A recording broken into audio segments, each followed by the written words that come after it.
क्षेत्र जत अत्यंत जागृत आणि नवसाला पावणारी श्री मायक्का देवी श्री भाग्यवंती देवी देवस्थान जत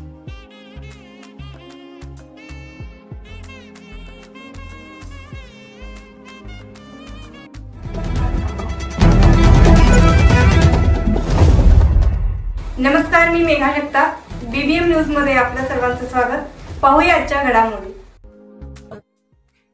मुख्यमंत्री युवा प्रशिक्षणार्थींच्या मागण्यासाठी राज्यभर आंदोलन छेडणार. विधानसभेच्या अधिवेशनावेळीही धडक मोर्चा काढणार.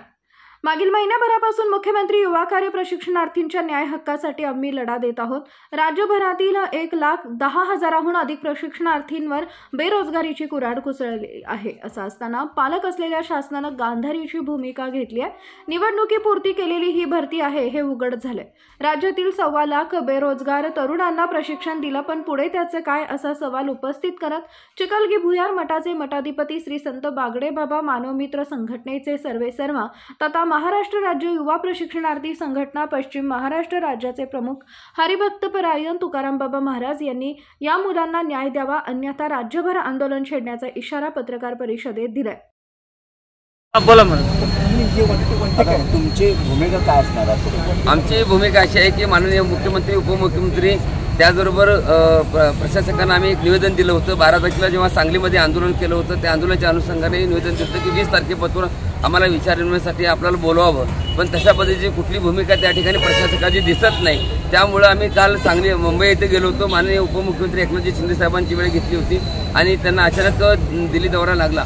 त्यामुळे ते दिल्लीला गेले. पुन्हा आम्ही त्यांना भेटण्याची या ठिकाणी इच्छा व्यक्त करतोय की आमची वक्तव्य अशी आहे की मुख्यमंत्री युवा कार्य प्रशिक्षणाच्या अंतर्गत जे महाराष्ट्रामधील जे 1,20,000हून अधिक मुलं कामावरती आहेत, तर त्या मुलाला आता घरला वेळ संपत आलेला आहे. 28 तारीख शेवट आहे आणि पूर्ण महाराष्ट्रामध्ये जे 1,20,000 विद्यार्थी एकाच वेळेस रस्त्यावरती येणार आहेत. कोणाची 12 तारखेला कार्यकाळ संपलेला आहे, कोणाचा 10 तारखेला संपलेला आहे, कोणाचा 15ला, कोणाचा 18ला, कोणाचा 20ला. या महिन्यामध्ये 28 तारखेपासून पूर्ण महाराष्ट्रातील जेवढे विद्यार्थी आहेत त्यांचा कार्यकाळ संपणार आहे आणि संपुष्टात येणार आहे. तर अशा मुलांना रस्त्यावरती हे सरकार सोडणार का? ह्या मुलाचा कुठेतरी विचार होणार का? या सगळ्या गोष्टीच्या अनुषंगानं आम्ही त्यावेळी सांगितलं होतं की आमच्या जर मागण्या मान्य नाही झाल्या तर येणाऱ्या काळामध्ये आम्ही मोठं तीव्र आंदोलन करू. पण ते आंदोलन कुठं बदल करू? इथं सांगलीपुरतं नाही तर पूर्ण महाराष्ट्रामध्ये प्रत्येक जिल्ह्यामध्ये कलेक्टर ऑफिस असतील, प्रांत ऑफिस असेल, तहसीलदार ऑफिस असेल, त्या प्रत्येक भागामध्ये जाऊन वेगवेगळ्या पद्धतीने आंदोलन त्या ठिकाणी करणार आहोत.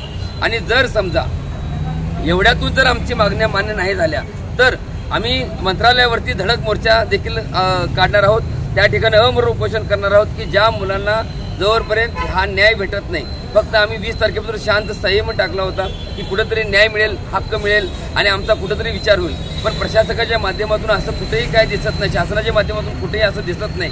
त्यामुळं आम्ही पुन्हा एक वेळ मुख्यमंत्री उपमुख्यमंत्र्यांना विनंती करतोय की ह्या मुलांचा विचार करा की जेणेकरून हे तुमच्या घरामध्ये फोटो लावतील अशा पद्धतीची भूमिका या मुलांची आहे. यांना उघड्यावरती न सोडता ठिकाणी यांना काम मुदतवाढ मिळावी, त्यांना पगार नको जास्त, मुदतवाढ मिळावी. आणि ते जर न झाल्यास किंवा त्या पद्धतीने झाल्यास आम्ही उद्यापासून प्रत्येक जिल्ह्यामध्ये वेगवेगळ्या पद्धतीने आंदोलन करण्याचा विचार ह्या माध्यमातून देतोय. मग सांगली, सातारा, सोलापूर, कोल्हापूर, नांदेड, धुळे, जळगाव, अंबळनेर, त्यानंतर गडचिरोली आहे, यवतमाळ आहे, बाकी जेवढे जिल्हे 36 जिल्हे आहेत त्या 36 जिल्ह्यामध्ये प्रत्येकजण वेगवेगळ्या माध्यमातून, सोलापूर असतील अशा अनेक भागात हे मुख्यमंत्री युवा कार्य प्रशिक्षण आहेत.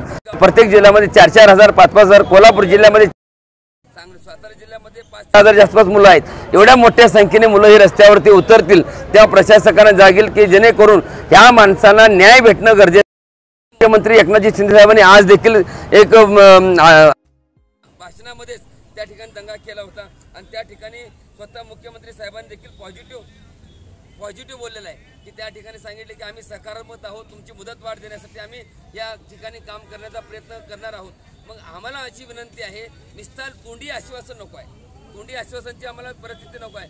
आम्हाला विनंती आहे, तुम्ही मायबाप आहात आणि शांत पद्धतीनं आम्ही कुठल्याही पद्धतीनं सरकारच्या विरोधामध्ये भूमिका न ठेवता त्यांचा जयघोष करणार आहे. मुख्यमंत्री साहेब की जय, एकनाथ शिंदे साहेब की जय, देवेंद्र फडणवीस साहेब की जय, अशा पद्धतीची भूमिका ठेवून आम्ही आंदोलन करणार. कारण आमच्या अंगामध्ये भांडणं करण्याची, वाद करण्याची, दंगा करण्याची ताकद आमच्या अंगामध्ये नाही.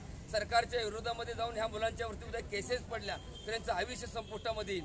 अशा पद्धतीची भूमिका आम्ही जर तुमचा जयघोष करत असेल, तुमच्या नावाच्या गळ्यामध्ये पुटू घालून आम्ही जर फिरत असेल, तुमच्या नावाचे आम्ही जयघोष करत असेल, तुमच्या नावाने गुणगान गात असेल, तर मला सांगा तुम्ही आम्हाला केसेस टाकू शकणार नाही. तुम्ही आमच्या आंदोलनावरती कुठल्याही पद्धतीचे प्रशासक आम्ही हिंसक कुठल्याही पद्धतीने करणार नाही.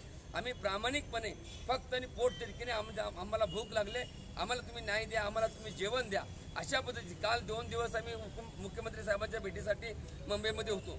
त्यानंतर आम्ही सांगलीमधून आज आम्ही पत्रकार परिषद घेतोय की एवढंच की आम्हाला एकच सांगायचं आहे, पूर्ण महाराष्ट्रामध्ये उद्यापासून ते मंत्रिमंडळाचे जे मार्च महिन्यामध्ये 3 तारखेपासून अधिवेशन चालू होणार आहे, तर त्या अनुषंगाने पूर्ण महाराष्ट्रामधून प्रत्येक जिल्ह्यामध्ये वेगवेगळ्या पद्धतीने आंदोलन करण्याचा इशारा श्री संत मुख्यमंत्री युवा कार्य प्रशिक्षणाच्या अंतर्गत या ठिकाणी करण्याचा निर्णय या ठिकाणी घेतलेला आहे. सांगलीमध्ये देखील आम्ही कलेक्टर ऑफिसपाशी आंदोलन करणार आहोत, एक दिवशी लाक्षणिक आंदोलन करणार आहोत आणि अशाच पद्धतीचं आंदोलन प्रत्येक जिल्ह्यामध्ये होईल. आणि त्या प्रत्येक जिल्ह्यामधल्या जे विधान आमदार आहेत, प्रतिनिधी आहेत, त्यांना देखील आम्ही निवेदन देणार आहोत की लक्षवेधी ज्या मंत्रालयामध्ये आहेत, प्रत्येक जिल्ह्यामधल्या ह्या तरुण मुलाच्या आईबापाने, मुलांनी, प्रत्येक नातेवाईकांनी माझा मुलगा मुख्यमंत्री युवा कार्य प्रशिक्षणाच्या अंतर्गत कामाला लागलेला आहे, त्या ठिकाणी काम करतोय, ज्यांनी भाकर दिली, ज्याची भाकर खावी ती चाकरी करावी, हे एक मन आहे. आज लाडक्या बहिणीने जसं तुम्हाला मतदान केलं तसं लाडक्या भावाने देखील मतदान केलेलं आहे की माझ्या मुलाला कुठेतरी भाकरी, अर्धी भाकर मिळालेली आहे. माझी विनंती आहे सरकारला की त्या आशेने त्यांनी तुम्हाला मतदान केलेलं आहे, त्यांच्या आशेवरती दुर्दशा करू नका. आणि जर हे जर मान्य नाही झालं तर आम्ही ह्या मुलाला न्याय मिळत नाही तोर पतूर अमरण उपोषण करण्याचा देखील इशारा आम्ही ह्या माध्यमातून देतो. बातमी आणि जाहिरातीसाठी आमच्या चॅनलला लाईक आणि सबस्क्राईब करा. धन्यवाद.